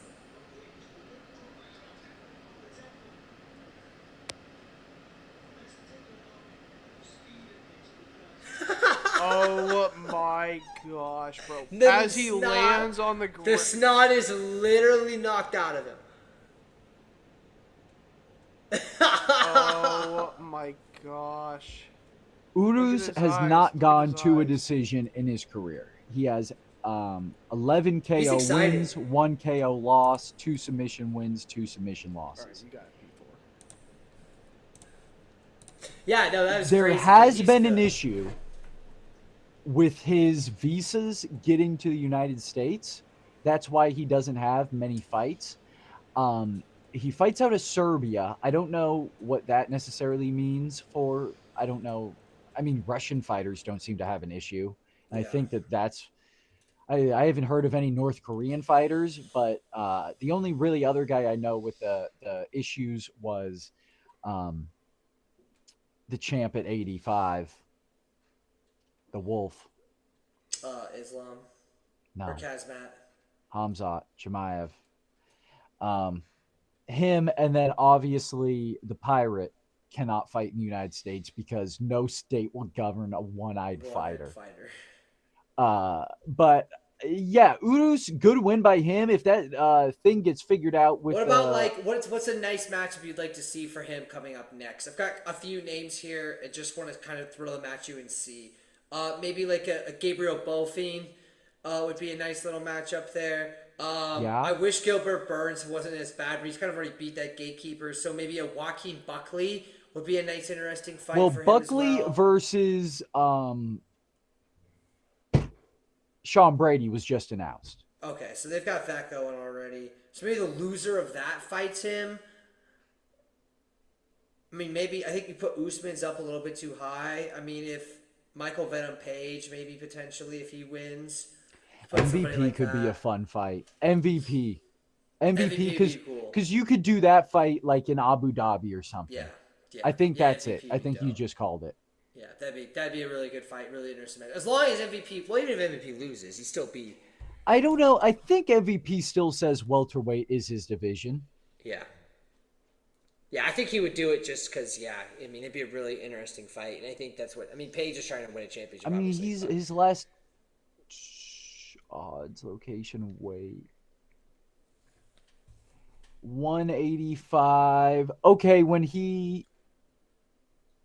Oh, MVP is fighting Sam Patterson. Yeah, so yeah, he's fighting, yeah, I knew In that. March. So, yeah, On the so- Murphy Everlast Yeah, it's on that, card yeah. at 170. So he is fighting at 170 still. Yeah, so we could see, but good win for I him. mean, at beating least. Cannonier at 85 is so insane.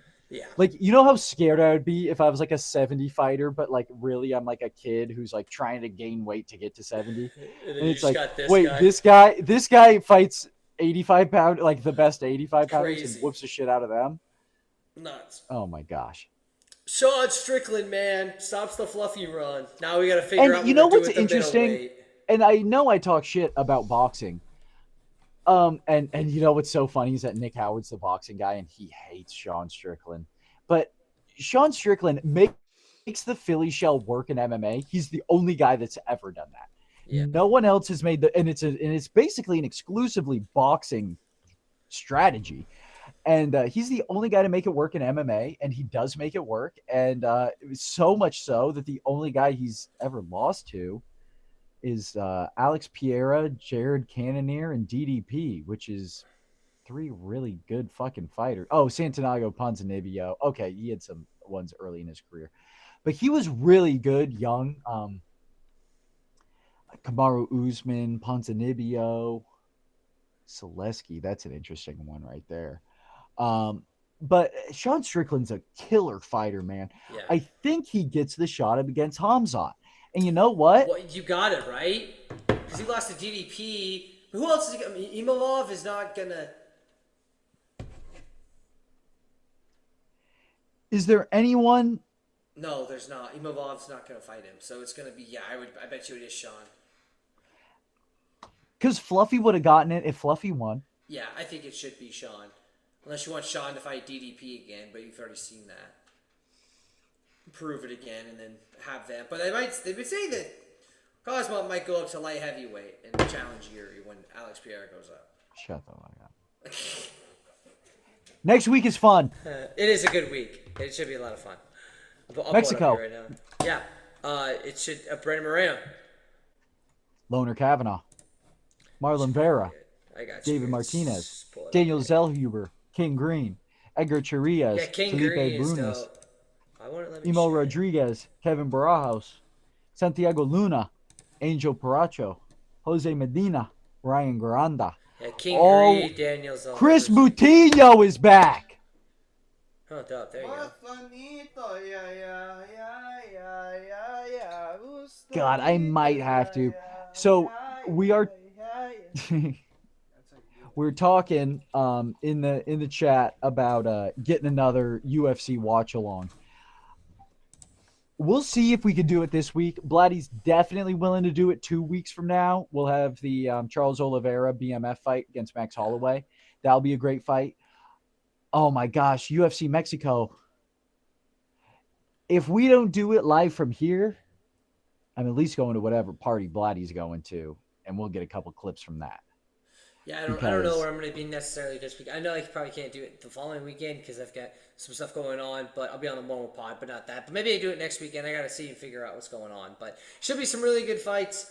I'm really excited about that Brandon Moreno fight, and then obviously the BMF fight coming up in 2 weeks should be exciting as well. I Basically think does it for me. Yeah, let's we'll go. I see K Stelts. He's coming. He's been waiting. Clip that. Jamie, clip that. Yeah, that speaks 1,000 words. K Stel, you want to turn your camera on so you say the final words to your people? So they may not see you again because you're kind of in and out. I was going to do a really small thing, I promise. Hold on. I gotta buffer. I maybe actually want to sing that. How about this? Fix that. Norway, congratulations to Norway for winning all the gold medals. This is the gold medal top leaderboard, so look at where they won all their gold medals. Yeah, all their skiing. Cross country skiing. Skiing, Nordic. What is it? Nordic combined. What about those motherfuckers who shoot shit while they ski? That's biathlon. I think that is either biathlon. Yeah. So they have 3 and 5 and 3. They like ski and then they shoot the targets and then keep skiing. Yeah. That's so cool. So the United States alpine skiing. So we won in the downhill. Johnson Breezy, good for her. The slalom. And then we had a couple. The poor girl who tore her into broke her femur. Lindsey Vaughn broke her. Bobsled, we had one win the gold, and that was Myers Taylor. Mono bob. This girl's old. Look at her. 41 was just rolling. Still gold medalist, Kyle. I know. I forgot what did she win? The monobob. 2 women. She won the 2 women, I think. No, monobob is one person. Oh yeah, dude, that's dude. The monobob is crazy. Imagine going It's down one like person 70 flying mile per hour. No, the skeleton's the craziest sport ever. But I thought the. Okay, so skeleton, you're on your belly. Monobob, you're on your belly face first. Monobob, You're in the sled still. Yeah, okay. You're still in a sled. The skeleton's when you go face first down a hill going 70 miles an hour. Cross country curling, dude. America had a chance to win in curling, but we just screwed it up so bad. Figure skating, we should have won more. This is ridiculous. But Louis, hey, bro, I don't know if she is getting all the attention on the planet. She'll be on Dancing with the Stars next season, guaranteed. Watch. She incredible. And then we won the team event. And then Elon Milan, I can't believe he got 8th. There's He couple fell. people. Happens. Yeah, he did. But he, by the way, straight guys ice skating. Hey, if you fucking train 4 years, you better not fucking slip. Yeah, you can't I'll tell you flip. that. Won some moguls, aerials, and we did win the half pipe in free skating, which is awesome. That's pretty dope. We are not as good on the snowboard portion. Sean White is retired. He's been retired for a while, so we don't win. Speed skating. We don't win there. Speed skating we did win 2, men's 500, and then the men's there. So we did a good enough job and all that. They went stuff. 2-0 in hockey. Italy top 4, baby, And top then, 5. Hockey, they don't have us there. And then, where's Canada? Where's Canada? 11th. Where are they at? They're up more. They're 11th. Oh yeah, that's good. Whatever. Japan, look at Japan, bro. They're 4 in snowboard, bro. Of course, half pipe, slope style, big air, whatever. Who cares, bro? We need new Sean. Good stuff for We USA need new there. Sean White. That's all I'm saying.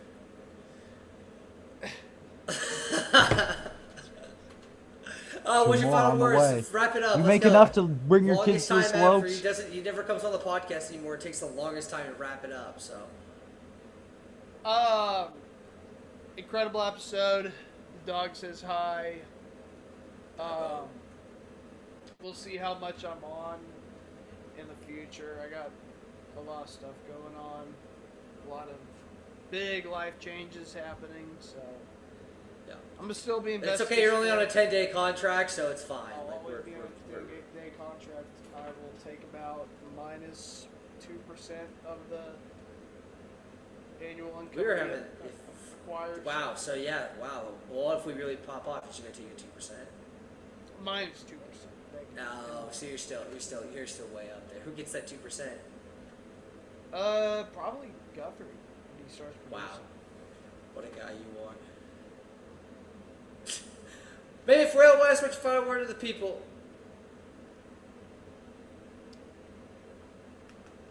Don't know where he is. Here, we can't hear you. Can't hear you. Can't hear Support sport. Share the show with people that you hate and love. If you don't like the show, then just put it on in the background and mute it or whatever. Donate, like, subscribe. Donate via super chat. God, Duke is the best team in the country. The Mets are going to win 160. Okay, let's be realistic. 150 games.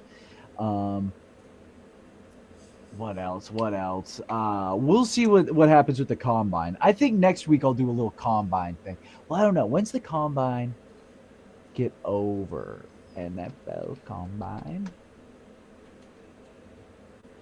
The combine is from... What the fuck? 2026 dates. You motherfuckers. Okay, it'll still be going on Saturday. So probably by the end of the day, Saturday. Yeah, we'll be able to do some combine stuff next week.